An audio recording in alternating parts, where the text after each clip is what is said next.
பாரதம் என் உதிரம் தானடி.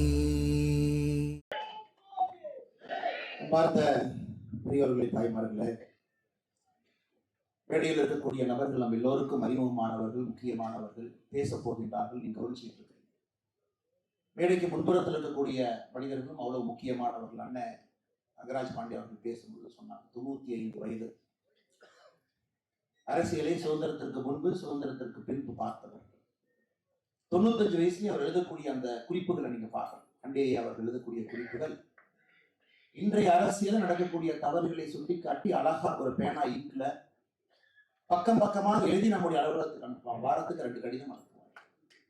அப்படிப்பட்ட ஒரு மாமனிதர் இந்த விழாவிற்கு வந்து சிறப்பு சேர்த்துக் கொண்டிருக்கிறார்கள். ஐயாவுடைய பாதத்தை தொட்டு வணங்கி என்னுடைய நன்றியை உள்காட்டிக் கொள்கின்றேன். டாக்டர் ஹெச்பி அவர்கள், பாரதிய ஜனதா கட்சியினுடைய சட்டமன்ற குழு தலைவராக இருக்கக்கூடிய நயினார் நாகேந்திரன் அவர்கள், தர்ம போராளி, பாரதிய ஜனதா கட்சியினுடைய ஒரு நேர்மையின் சிகரமாக இருக்கக்கூடிய அண்ணன் ஹெச் ராஜா அவர்கள், முன்னணியில் இருக்கக்கூடிய எல்லா நம்முடைய மூத்த கட்சியினுடைய துணை தலைவர்கள், மேடையின் மீது இருக்கக்கூடிய பாரதிய ஜனதா கட்சியினுடைய மூத்த தலைவராக இருந்து சகோதரர் சூர்யா அவர்களுக்கு போன்ற இளைஞர்களுக்கு அவர் அமைப்பு பொதுச்சாளர் என்ற அக்கா வானதி ஸ்ரீனிவாசன் அக்கா சொன்னார்.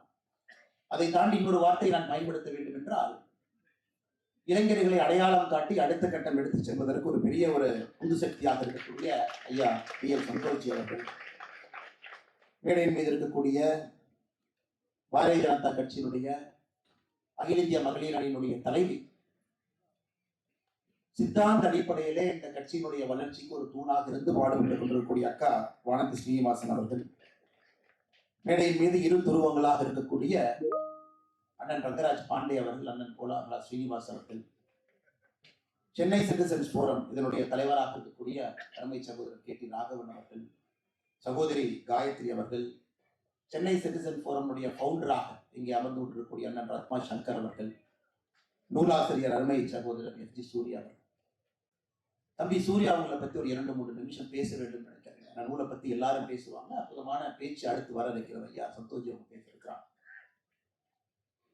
சூர்யா அவர்கள் உண்மையாலுமே அருகில் இருந்து பார்த்தீங்கன்னா, இந்த சிறிய வயதில் 34 வயசு, யாருக்கும் நடக்காத துன்பங்கள் எல்லாம் அருமை சகோதரர் சூர்யா அவருக்கு நடந்திருக்கு. அவர் லைஃப் எல்லாம் உன்னிப்பா பார்த்தீங்கன்னா, அவருடைய குடும்பம், தந்தை, தாய், சொந்த வாழ்க்கை எல்லாம் கூட எண்ணிலடங்கா துன்பத்தை அனுபவிச்சிருக்காங்க. 34 வயசுல ஒருத்தர் அனுபவிக்க கூடாது அது போன்ற துன்பத்தை எல்லாம் பார்த்திருக்கக்கூடிய ஒரு மனிதன். 22 வயதுல பாரதிய ஜனதா கட்சியில இணைந்து எப்பொழுதும் தேடலில் இருக்கக்கூடிய ஒரு மனிதன். He is always in search of something. சரியான வார்த்தை என்றால் he is seeking something. அந்த பத்திரிகையாளர் சந்திப்பாக இருக்கட்டும், பாரதிய ஜனதா கட்சி சார்பாக மேடையிலே பத்திரிகை மன்றத்தில் பேசும்பொழுது பார்த்தீங்கன்னா, is always a well prepared individual. தரோவா அவருடைய வேலையை தரோவா அவர் படித்திருக்கிறார். இல்லாம ஒரு விஷயத்தை சொல்லப்படுகிறது. அதனால் அவர் புத்தகம் எழுதியிருப்பது என்னை பொறுத்தவரை ஒரு பெரிய ஆச்சரியம் இல்லை. காரணம், ஒரு மனிதன் எந்த அளவுக்கு இன்பத்தையும் துன்பத்தையும் அனுபவித்திருக்கிறானோ அந்த மனிதனுக்கு மட்டும்தான் அந்த எழுத்தில் அந்த வலிமையை பார்க்க முடியும். வெறும் இன்பம் மட்டும் அந்த எழுத்தில் அந்த வலிமையை கொடுக்காது. சூர்யா அவருடைய அந்த எழுத்து வலிமையை நல்லா பார்த்தீங்கன்னா, இரண்டையும் பார்த்திருக்கக்கூடிய காரணத்தினால் அந்த அளவுக்கு சிறப்பாக இந்த புத்தகம் வந்திருக்கிறது. இது முதல் புத்தகம் அல்ல, இது கடைசி புத்தகமாகவும் இருக்க போவது கிடையாது. பாரதிய ஜனதா கட்சி வடகிழக்கு எப்படி நாம ஜெயிச்சோம் அதை பற்றி எழுதியிருக்கின்றார்கள். ஐயா பாலம் கல்யாண சுந்தரம் ஐயாவை பற்றி எழுதியிருக்காங்க. அற்புதமான புத்தகம், மேன் ஆஃப் மில்லேனியம், நீங்க படிக்க வேண்டிய புத்தகம். அதன் பிறகு ஐயா வீர சவர்கர் அவருடைய புத்தகம் மை டிரான்ஸ்போர்டேஷன் ஃபார் லைஃப் 1949 ஆங்கிலத்திலே வந்த ஒரு புத்தகத்தை தமிழ்ல மொழிபெயர்த்து வீர சவர்கர் அவருடைய அந்தமான் சிறைச்சாலை அனுபவத்தை ஒரு புத்தகமாக எழுதியிருக்கிறார். இந்த புத்தகம் வீர சவர்கர் ஒரு கலகக்காரனின் கதை என்பது சகோதரர் சூர்யா அவருடைய ஒரிஜினல் தாட்ஸ், அவருடைய சொந்த கருத்துக்கள், அவர் எப்படி வீர சவர்கர் அவங்களை பார்க்கிறாங்க அப்படிங்கிறது இந்த புத்தகம். இந்த புத்தகம் சாதாரணமா வரலைங்க. 2023 எனக்கு இந்த புத்தகத்தை கொடுத்தாங்க. ஆனா இதற்கு ஒரு அணித்துறை நீங்க எழுதணும், அக்கா வானதி ஸ்ரீனிவாசன் அவங்க எழுதுறாங்க, நீங்க எழுதி கொடுங்க. அவருக்கு நான் அந்த ஃபார்வர்ட் எழுதி கொடுக்கும் பொழுது ஜூன் 2023, இன்னைக்கு 19 மாதங்கள் கழித்து இந்த மேடையில ஐயா சந்தோஷ்ஜி அவர்கள் இந்த புத்தகத்தை வெளியிட்டிருக்காங்க. 19 months. காரணம், அவர் ரொம்ப தெளிவா இருந்தார் ஒரு விஷயத்துல. இந்த புத்தகத்தை பொறுத்தவரை யார் வெளியிடுகின்றார்கள் என்பது முக்கியம், அதற்காக நான் காத்திருப்பேன் என்பதற்காக இத்தனை நாட்களாக காத்திருந்து கிட்டத்தட்ட 3 ஆண்டுகளுக்கு பிறகு இந்த புத்தகம் வந்திருக்கு. இதற்காக நான் சொல்றேன், ஆசிரியரை பத்தி பேச வேண்டும் என்பதற்காக என்னுடைய அன்பான வேண்டுகோள் சகோதரர் சூர்யா அவர்கள் இஸ் இன்டெலெக்சுவல் பொலிட்டிஷியன். நிறைய யோசிச்சு அரசியல் பண்ணக்கூடியவர். இதே பாதையில தரம் பெறலாம் அவர் போகணும். ஒரு பெரிய ஒரு ஃபியூச்சர் அவருக்கு இந்திய அரசியல்ல காத்திருக்கிறது என்பது என்னோட தினமான ஒரு நம்பிக்கை. நிறைய அந்த பாரதிய ஜனதா கட்சி இது போன்ற தூண்கள் பீப்புளுக்கு தமிழகத்துல எத்தனையோ புத்தகங்கள் எழுதலாம். ஆனா வீர சவர்கர் அவரை பற்றி 2வது புத்தகத்தை 34 வயசுல எழுதலாம். யோசிச்சுப்பாங்க. ஒரு அன்பாப்புலரான ஒரு விஷயத்தை எடுத்து எனக்கு அதுல ஒரு பெரிய ஈடுபாடு இருக்கு, திஸ் இஸ் மை ஹார்ட், அதை நான் நிச்சயமாக எழுதுவேன், மக்கள் முன்னாடி நான் வைப்பேன் அப்படிங்கிற சாதாரண வேலையில் புத்தகம் விற்க வேண்டும் என்று நினைக்கிறேன். இந்த புத்தகம் விற்பதற்கு எதை எழுதினால் விற்கும் என்பது எல்லோருக்கும் தெரியும். அதை தாண்டி விநாயக் தாமோதர் சவர்கர் அவருடைய புத்தகத்தை எடுத்து கொண்டு வந்திருக்கார்கள். எந்த அளவுக்கு ஒரு ஐடியாலஜிக்கல் கமிட்மெண்ட் அவருக்கு. வீர சவர்கர் ஐயாவை பற்றி எல்லாரும் பேச போறாங்க. முக்கியமான விஷயங்கள் உங்களுக்கு கொடுக்க போறாங்க. காரணம் அவருடைய வாழ்க்கை ஒரு மிக மிக வித்தியாசமான ஒரு வாழ்க்கை.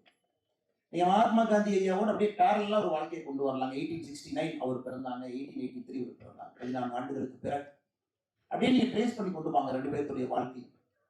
மகாத்மா காந்தி அவர்கள் எப்பொழுது ஒரு சுதந்திர வேள்வி வந்துச்சுன்னு பாருங்க. 1893 சவுத் ஆப்பிரிக்கால பீட்டர் மேரிட்ஸ்பர்க் அப்படிங்கிற ரயில்வே ஸ்டேஷன்ல ஒரு ட்ரெயின்ல இருந்து தூக்கி எறியப்படுகின்றான். ஃபர்ஸ்ட் கிளாஸ்ல அமரக்கூடாது. அந்த கொடூரமான அந்த குளிர்ல 4 டிகிரி குளிர்ல ஒரு இரவு முழுவதும் அமர்ந்து அடுத்த நாள் காலையிலிருந்து ஒரு வித்தியாசமான மனிதர் மோகன்தாஸ் கரம்சந்த் காந்தி மகாத்மா காந்தியா மாறுறான். 1869 to 1893 பார்த்தீங்கன்னா இட்ஸ் an unevenful life. யாருக்காவது வேலை பார்க்கணும், பணம் சம்பாதிக்கணும், ஒரு குஜராத் ட்ரேடருக்கு போய் வேலை பார்க்கணும் சவுத் ஆப்பிரிக்கால, இங்கிலாந்துல படிக்கணும். இதுதான் மகாத்மா காந்தியுடைய வாழ்க்கையாக இருந்துச்சு. ஆனா ஒரு விஷயம் அவர் மாற்றிச்சு. ஆனா சவர்கருடைய வாழ்க்கையை பார்த்தீங்கன்னா பிறந்ததிலிருந்து ஒரு வேள்வியை காட்டிக்கிட்டே வந்தார். பிறந்ததிலிருந்து 12 வயசுல எப்படின்னு சொன்னாங்க, 14 வயசுல சொன்னாங்க. பூநூலை கழட்டியவர். யோசிப்பாங்க, தான் போட்டிருந்த பூநூலை கழட்டினார். எதற்கு கழட்டினார்னா, நான் காஸ்ட் டிஸ்கிரிமினேஷன் எதிர்த்து போறேன். அங்க நடக்கக்கூடிய நாடகத்துல அந்த காலத்துல மேற்தட்டு மக்கள் தான் பார்க்க வேண்டும் என்பதை உடைத்து எல்லாரும் நாடகம் பார்க்கணும். இது வீர சவர்கருடைய ஆரம்ப கால வாழ்க்கை. உடைச்சாரு. சமபந்தி போஜனம், எல்லோரும் ஒன்றாக அமர்ந்து சாப்பிட வேண்டும் நினைச்சாரு. ஏன் அப்படி இருந்தும் கூட சாப்பிட மாட்டாங்கிறதுக்காக அவரே ஒரு உணவு கூடத்தை ஆரம்பிச்சார். அந்த உணவு கூடத்துல 2 முதலாளிகளை இவரே உருவாக்கினார். ஒரு பிராமின் முதலாளி உருவாக்கினாரு. ஒரு பட்டியலின சமுதாயத்திலிருந்து இன்னொரு முதலாளியை ஆரம்பித்து இருவருக்கும் 50% ஷேர் கொடுத்து அந்த ஹோட்டல் நடத்தினார். இதெல்லாம் எப்ப நடத்தினாங்க? அவருடைய காலகட்டத்தை பாருங்க. சுதந்திரத்திற்கு முன்பு. இன்னைக்கு நம்முடைய தமிழ் மண்ணில் சமூக நீதி பேசக்கூடியவர்களுக்கெல்லாம் எத்தனையோ ஆண்டுகளுக்கு முன்பு இதெல்லாம் ஒரு சிறு வயதில் நடத்தி காட்டிய ஒரு மனிதர். சிவாஜி ஸ்காலர்ஷிப் கிடைச்சது அவருக்கு. பாலகங்காதர திலக் அவர்கள் லண்டனுக்கு அனுப்பி வைக்கிறாங்க. டெம்பிள் டீல் அங்கே போகணும், படிக்கணும், லாயரா வரணும். அதன் பின்பு நடந்தது நம்ம எல்லோருக்கும் தெரியும். ஏன்னா இங்கிலாந்து நீங்க போனீங்கன்னா அது எத்தனையோ மனிதர்களை கிளர்ச்சிவாதிகளாக மாற்றி இருக்கிறது. அந்த மண்ணுக்கு ஒரு தன்மை. அங்க நீங்க போய் பார்த்தீங்கன்னா நம்ம எல்லோருக்குமே தெரியும் எதற்காக இங்கிலாந்து நாட்டை பொறுத்தவரை இத்தனை பேருக்கு ஒரு புரட்சியாளராக கிளர்ச்சியாளராக மாற்றி இருக்கிறது. இந்தியா ஹவுஸ் எதற்கு அவ்வளவு ராடிக்கல்ங்கிற ஒரு வார்த்தைக்குள்ள அவங்க அடைச்சாங்க. பட் அவங்க ஆன்டி எஸ்டாப்ளிஷ்மெண்டாக இருந்தாங்க. வாண்ட் ஆஃப் பெட்டர் வேர்ட், ராடிக்கல்ங்கிற ஒரு வார்த்தைக்குள்ள எல்லாத்தையும் அடைச்சி வச்சுட்டு இருக்கு. இத்தனை காலமா ஆன்டி எஸ்டாப்ளிஷ்மெண்டாக உருவானவர். கண்மூடி எதிர்த்தார். அவங்க இந்த ஈஸி ரூட் எடுக்கிறதுக்கு தயாராகவே இல்லை. எதற்காக அதையெல்லாம் செஞ்சாங்க? இந்த புத்தகத்தில் இருக்கு, நீங்க படிக்கணும். எதற்காக இவர்கள் மாறினார்கள்? எதற்காக இங்கிலாந்து அவங்களை மாறிச்சு? இந்தியா ஹவுஸ்ல என்ன பண்ணாங்க? இவருடைய தாட் ப்ராசஸ் எப்படி இருந்துச்சு? அதெல்லாம் தாண்டி சொன்னாங்க கப்பல்ல அவருக்கு பாருங்க 50 ஆண்டு காலம் சிறை, டபுள் லைஃப் இம்ப்ரெஸ்மென்ட். எதற்கு? 2 விஷயத்திற்காக.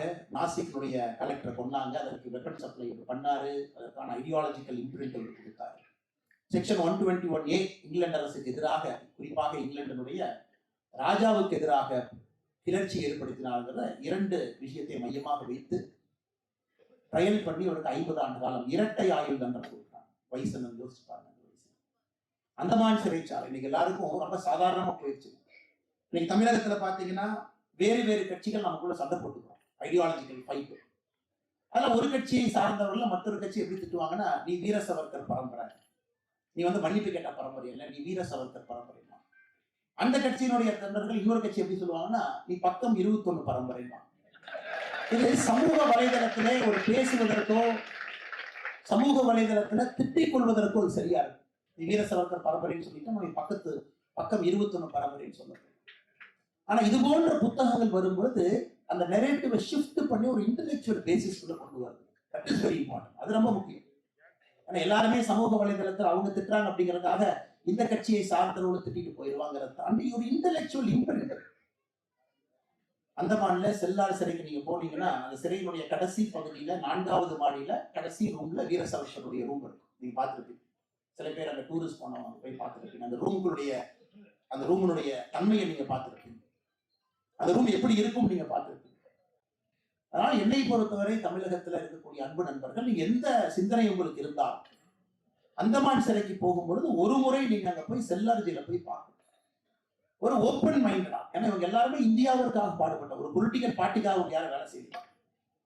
தி ஒர்க் ஃபார் பாரத். நம்முடைய நாடு நன்றாக இருக்க வேண்டும், அதற்கு ஒரு ஐடியாலஜிக்கல் இம்ப்ரிண்ட் வேண்டும் என்பதற்காக. அதனால் எந்த நேரத்தில் அன்பான வேண்டுகோள், எல்லா கட்சியை சார்ந்தவர்கள் நீங்க யாராக இருந்தாலும், எந்த பொலிட்டிக்கல் தாட் உங்களுக்கு இருந்தாலும், ஒரு ஓப்பன் மைண்டடோட நீங்க வீர சவர்கர் அவர்களை அணுக வேண்டும் என்பது இந்த எண்ணத்தில் நாம் வைக்கக்கூடிய அன்பான வேண்டும். ஏன்னா நம்ம ஒரே சித்தாந்த தாக்கம் இருக்கக்கூடிய கூட்டத்துக்கிட்ட பேசணும், ஒரே சித்தாந்த தாக்கம் இருக்கவங்களுக்கு கிட்ட இந்த புக்கை கொண்டு போனோம் அப்படிங்கிறத தாண்டி போய் பார்க்கணும். அந்தமான் சிறையில எவ்வளவு கொடூரமான தண்டனை அவருக்கு கொடுக்கப்பட்டது, அந்த தண்டனை எப்படி எல்லாம் அவர் அனுபவிச்சாரு.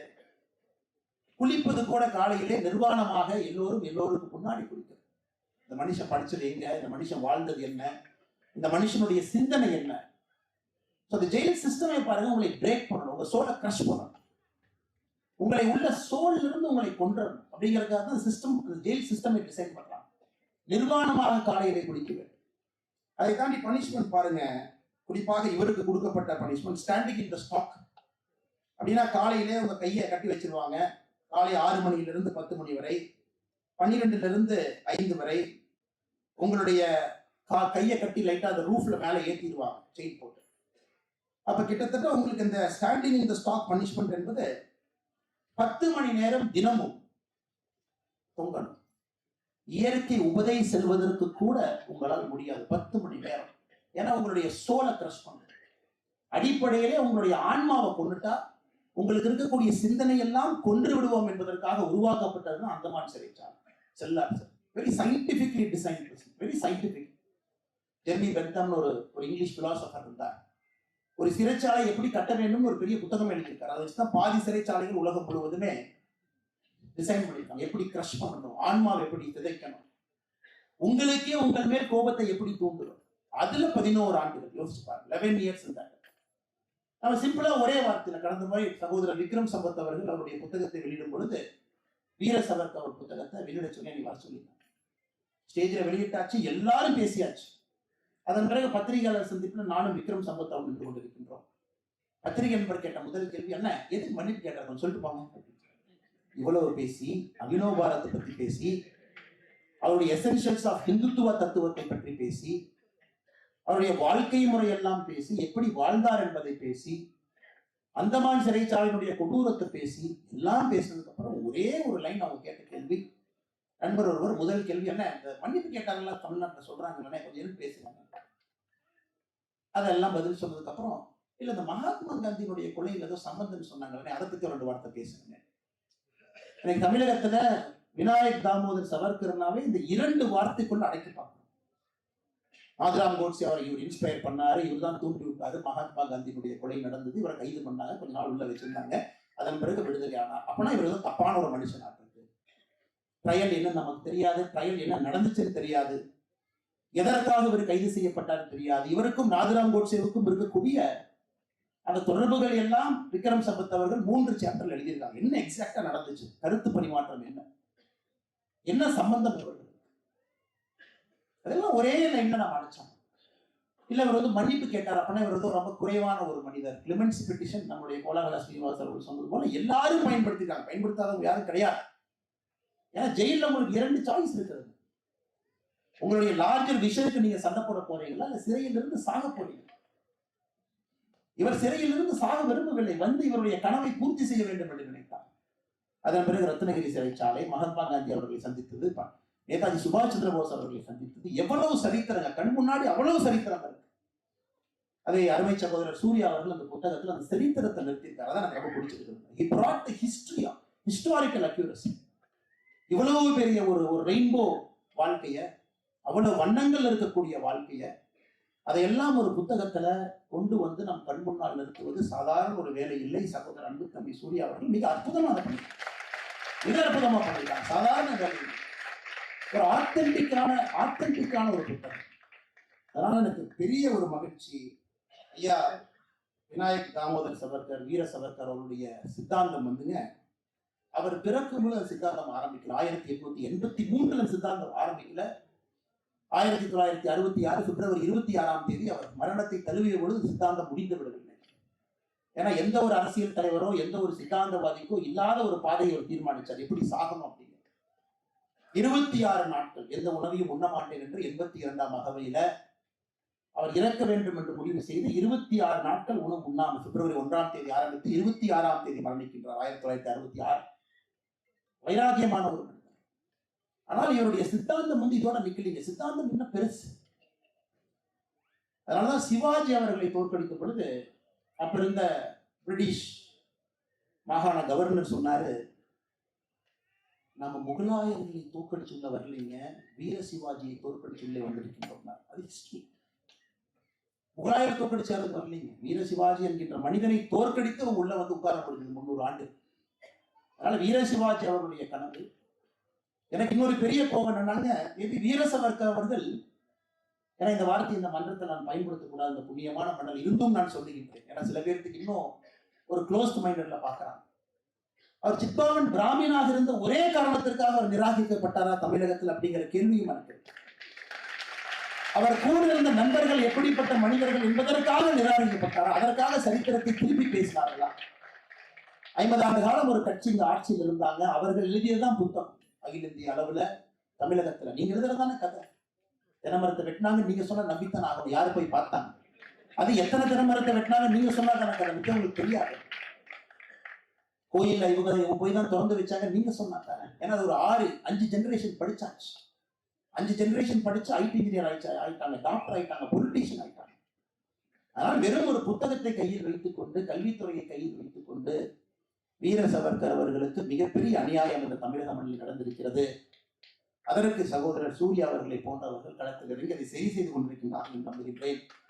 அதனால் மற்றும் ஒரு முறை இங்கு வந்திருக்கக்கூடிய எல்லா அன்பு சொந்தங்களுக்கும் கூட, ஏன்னா சந்தோஷி மேடைக்கு வந்தோடனே கேட்ட கேள்வி என்னன்னா, இந்த என்ன சபை, பொதுமக்கள் இவ்வளவு பேர் வந்திருக்கிறாங்களே, ஒரு மார்கழி மாதத்துல நல்ல செயல்கள் எப்பொழுதும் சாயங்காலம் நடக்கும், காலையில் நடக்கும். சென்னையில் எல்லோரும் போய் எல்லா விதமான விஷயங்களை கேட்போம், மகிழ்வோம்.